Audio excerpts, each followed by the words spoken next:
I think one of the big things right now that people are concerned about is how we're going to replace the hard workers that we're deporting with American workers. When, let's face it, most Americans do not have the manual labor work ethic to replace the people that we're deporting.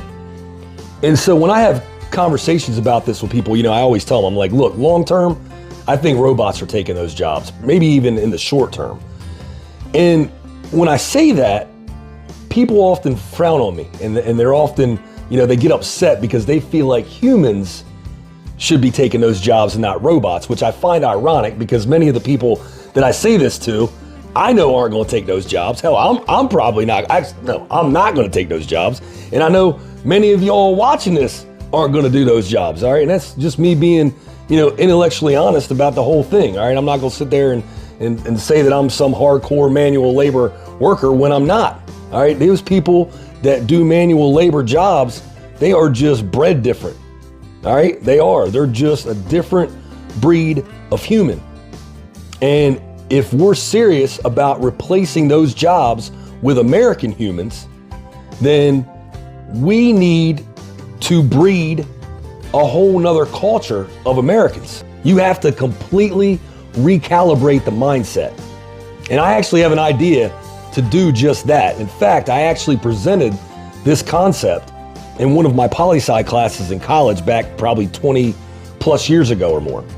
My idea was this is what I presented. We put GPA requirements on the type of job that a high school kid can get.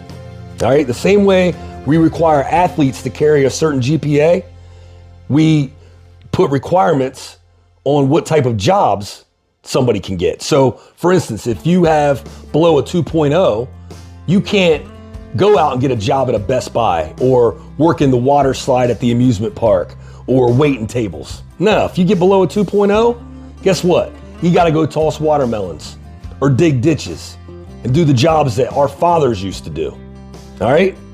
And I know that sounds crazy, and it might just be, but I actually think it will work. And not only do I think it will help recreate a new, stronger workforce, I also think that it will improve our education because it's gonna require and it's gonna force our kids to have a real conversation with themselves. Do they want to use their brain to make a living? Or do they want to use their body? Now, I know that might sound crazy to some, but it's just an idea. All right. If you don't like it, I don't really give a shit. Y'all come up with something. All right. Salute.